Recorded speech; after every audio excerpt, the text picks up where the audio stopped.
Bir gebeliğin öncelikle planlanması en arzu ettiğimiz durum. Çünkü annenin ve tüm ailenin aslında o gebeliğe ve bebeğe hazırlık yapması açısından.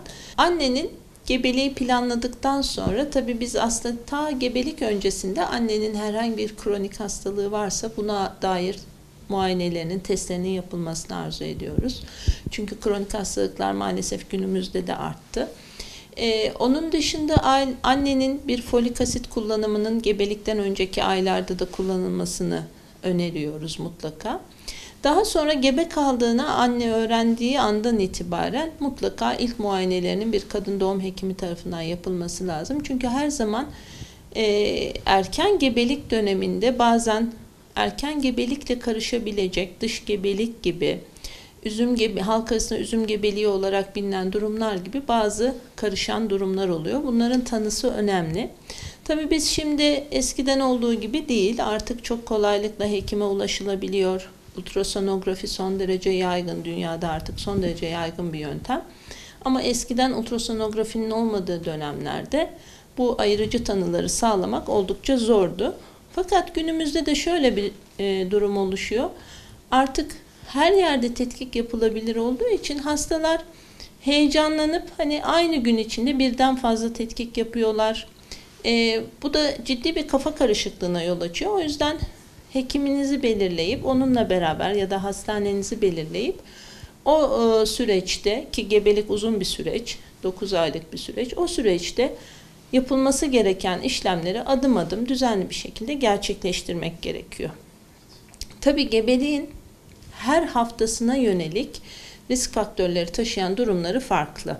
Örneğin ilk 3 aydaki düşük riski ilk 3 ayda yüksekken, daha sonraki 3 aylarda, yani ortanca 3 ayda, ikinci 3 ayda ve üçüncü 3 ay dediğimiz son trimester'da farklı risk faktörleri bekliyor gebelerimizi. Gebelik dönemine ait bu riskleri tabii her hekim ziyaretinde hekim ilgili konularda mutlaka hastayı uyarıyor. Örneğin düzenli tansiyon ölçümleri öneriyoruz. Son aylarda özellikle preeklemsi dediğimiz gebelikte oluşan bir hipertansiyon problemi ya da bunun daha ileri aşaması olan gebelik zehirlenmesi olarak halk arasında bilinen eklemsi durumu gelişebilir.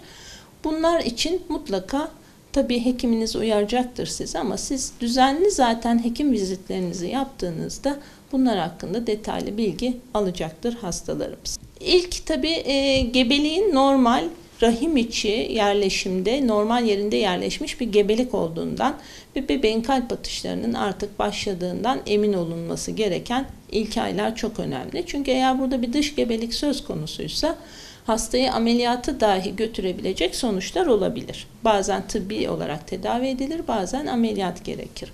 O yüzden ilk aylarda normal bir gebelik tanısının konulduğundan emin olunmalıdır. Dış gebelik, gebelik ürününü, yani bebeğin ve bebeğin içinde bulunduğu gebelik kesesinin rahimin normal gebeliğin yerleşmesi gereken yerinin dışında bir yerde gelişmesidir. Genelde tüplerde yerleşir. Bu da çok ciddi, bazen hayatı tehdit eden durumlara yol açabilir. O yüzden bu ikisinin ayırıcı tanısı, yani normal bir gebelik mi, dış gebelik mi ayırıcı tanısı çok önemlidir. Bunu da ilk haftalarda hekiminizle beraber yapmanız gerekir. Zaten bazen böyle bir pencere dönemi olur. Çünkü biz kandaki gebelik değerini artık çok küçük değerlerde de tespit edebiliyoruz. Bazen seri olarak bu kan değerlerini takip etmek, seri olarak ultrason yapmak gerekir ve tam tanıyı koymak günleri alabilir. Burada biraz hastanın da sabırlı olması gerekir. Gebelik boyunca tabii çok acil olabilecek durumlarda hastaların tabii uyanık olması lazım. Örneğin bir kanama durumunda gebelikte her zaman için araştırılması, tanı konulması gereken bir şeydir. İlerlemiş gebelik haftalarında özellikle 5. aydan sonra anneler artık bebeklerinin hareketlerini hissetmeye başlarlar. Orada bebeğin hareketlerinde bir azalma olur ise özellikle önemlidir. Hastanın tansiyonunda bir yükselme olursa bunlar önemli durumlardır. Veya annenin vaktinden önce ya da doğumu bekleyen bir anne için tam vaktinde de olsa su gelmesi, bunlar acil durumlar olup hastanın mutlaka zaman kaybetmeden bir sağlık kuruluşuna başvurması gerekir. Bir de doğum şekli kararında mutlaka burada bir hastanın, hasta yakını yani eşin ve de hekimin ve yardımcı sağlık personelinin mutlaka bir ekip olduğunu hatırlamak lazım. Doğum şekli kararında da mutlaka bu ekibin birlikte doğum şekline karar vermesi, tabii ki ideal olan normal doğum süreçlerinin gerçekleşmesidir. Ama bunun gerçekleşmediği durumlarda mutlaka tıbben sezaryen indikasyonu varsa sezaryen gerçekleştirilir. Tabii bu konular gebelik süreci boyunca düşünülmesi, ihtiyaç duyan hastaların hekimine danışması, bu konuda çeşitli okumaların da yapılması gereken bir süreç.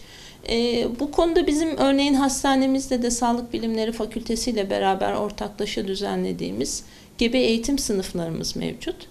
Gebe eğitim sınıfına başvuran hastalarımız olduğunda belli bir sayıyı tutturarak hatta eşlerle beraber bir gebe eğitim programı düzenleniyor. Burada hem doğum süreciyle, gebelik süreciyle hem de doğmuş bir bebeğin ilk bakım süreciyle ilgili çok kıymetli bilgiler veriliyor hastalara. Maketler eşliğinde de bunlar anlatılıyor ve hastalar gerçekten çok fayda gördüklerini söylüyorlar. Aynı zamanda bir emzirme danışmanımız da mevcut. Özellikle ilk bebeklerde anneler bu konuda zorlanabiliyorlar.